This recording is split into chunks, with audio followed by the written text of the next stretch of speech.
What is going on, guys? It is Wrestlelamia here, back with some more news. Join us now as we look at the wildest news stories and rumors you need to know, including John Cena departing WWE again. WWE had a plan all along. The Rock addresses whether he's a heel or a face. Triple H mocks the fans. Could the women main event WrestleMania, and much more. Be sure to subscribe and hit that notification bell for daily wrestling videos, and follow us on Facebook for exclusive lists. Also check out our new videos on Wrestlelamia XL. And now let's see the intro and get straight into our first story.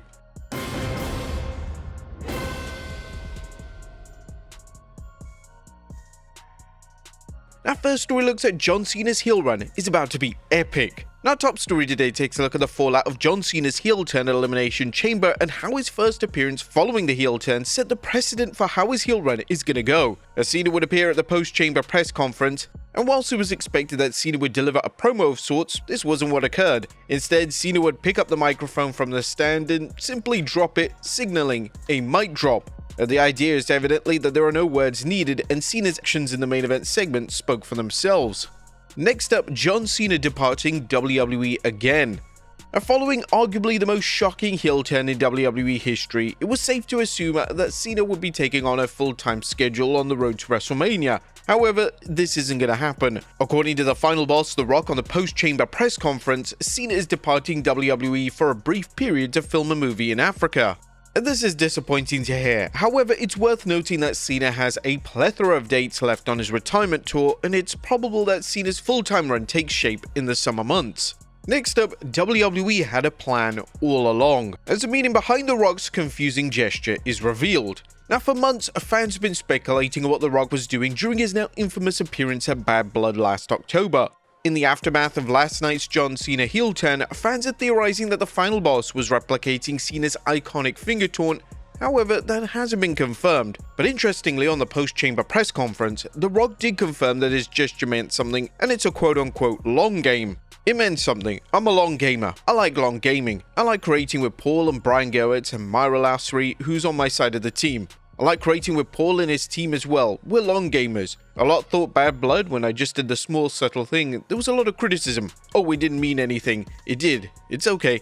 It's okay if you're not thinking about it now, but just trust me when I tell you we're thinking about this stuff and long gaming stuff. Same thing when we opened up with Netflix in LA when we came out the director of the board and welcomed everybody and thanked Cody Rhodes for carrying the company. I gave him a dap and a big hug. I knew this night was coming. We are long gaming. Now, it's great to see that WWE are still committing to long-term storytelling, as there was some concern during WrestleMania season that WWE were just making things up as it went along. Next up, is The Rock a face or a heel? Now, there's a lot of confusion when it comes to the current character of The Rock. At the start of the year, The Rock firmly turned back to being a lovable babyface, but after last night, he's once again established as one of the top heels in WWE. Last night, The Rock addressed whether he considers himself a heel or a babyface, and the final boss had an answer that is sure to be a talking point amongst the fans.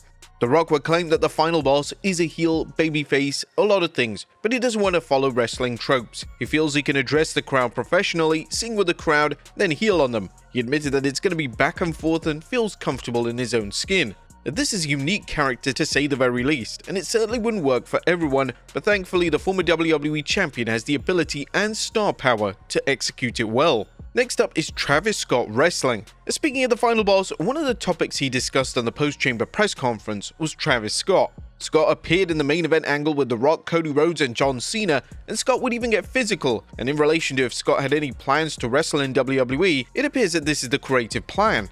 Yes, that's why we're doing it, absolutely. Good question. Long gaming. Look, I love Travis Scott, that's my guy. Where we have expanded in WWE, I feel like professional wrestling has found its place in culture throughout the decades. I grew up in wrestling, we all remember rock and wrestling. Professional wrestling is tapping into a unique time. I'm not sure what we'll name this era, but we'll figure it out. We'll come up with something cool. I feel like with Travis loves the business. He loves pro wrestling, and he's a culture guy. Now, it's unknown when Travis Scott will step foot in the squared circle, but WrestleMania would be an appropriate date for him to make his debut. Next up, Triple H mocks the fans. The build to WrestleMania 41 has received a mixed response until last night, and Triple H decided to address this directly during his appearance on the post-chamber press conference. Does it feel like we're on the road to WrestleMania now? When you have a few extra weeks, you gotta wait. I know patience is hard to come by. WWE and the game truly stepped up last night and they delivered a show of a lifetime, and they certainly set the stage for what is likely to become an iconic 7 weeks of WWE programming. Next up, could the women main event WrestleMania this year? Now, on paper, it appears that Cody Rhodes vs John Cena for the WWE title will main event Night 2 of WrestleMania 41 next month. That means that the main event of Night 1 is up in the air, and according to Triple H last night, it's anyone's for the taking, and this includes 2 women's title matches. It's always possible. To me, it's always possible. As we build this, to me, nothing is locked into any spot. As we build this, what resonates the most will become the main event. Nothing is locked in. I believe for talent, that's the best way to do it. Let everybody fight over the spot. Let everybody work their asses off and everybody try to do what we're trying to do, which is do things outside the box and do things people haven't seen. The game continued by saying that he doesn't treat the women any differently from the men in WWE.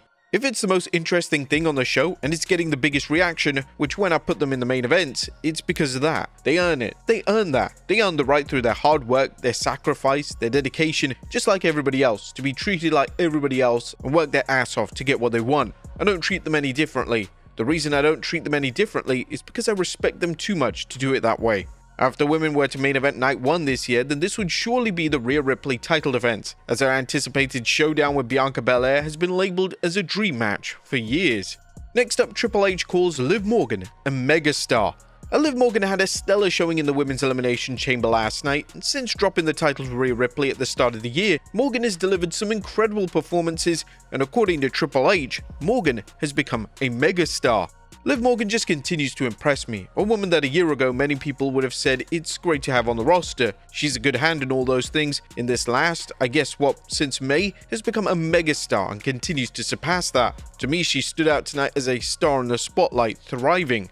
And Morgan is likely destined for a huge WrestleMania 41 matchup, and with her being one half of the tag team champions, a title defense on the main card seems like a certainty. Next up, 2-night PLEs to become the norm in WWE. Since WWE confirmed plans to make SummerSlam a 2-night spectacle moving forward, fans have been curious to find out if WWE have any concrete plans to make all PLE 2-night events. Ultimately, this isn't on the horizon, and the game isn't exactly a fan of all events following this formula. To go back to the first part about 2 nights, part of me wants to slap you for asking that. I'm not doing 2-night pay-per-views once a month, it's too much shit. Stadium shows, when we have events that can be in stadium shows, Elimination Chamber is historically not a stadium show, and here we are tonight. We're on a run right now. When we can do the biggest business, there are some moments where you feel this is going to be big. This needs to be bigger than that arena. That said, not everything can be here. Not every episode of the show can be here. Not every PLE can be here. If you do, they're not special. If you watch any show, you have to have setup episodes, peaks, and valleys. The 2-night PLEs every 4 weeks would be a complete overkill, and Triple H is right, it's far too much content for WWE to produce and for fans to consume.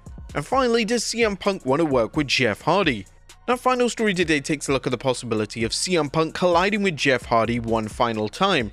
For the past year, Jeff Hardy has been fantasy booking another match with CM Punk, and the two had an outstanding rivalry in 2009, and Punk has been quiet on the topic, but that was until last week. He said he wants to retire me. I'd like to be able to fly, but I don't think that's going to happen anytime soon. I think there's got to be a lot of bridges crossed. I don't know how many years I have left. I'm all for giving people second, third, fourth, fifth, sixth chances. There are a lot of experiences that I enjoy so much that we don't have to get into it. But I just root for the people to be free of whatever demons possess them. If he's coming back here, great. Let's see what happens. Now, another Hardy vs Punk match seems extremely unlikely, but WWE seem happy using Hardy as part of their ongoing deal with TNA Wrestling, and this sees WWE use Hardy as part of the Hardy Boys on the NXT brand. Them committing to another Hardy singles run would be a big risk based on his personal track record. It's probably a rematch that is best left for the next installment of the 2K series. But there you have it, folks, the wildest news stories and rumors you need to know. Be sure to leave your comments down below, and I'll see you next time with some more wrestling content.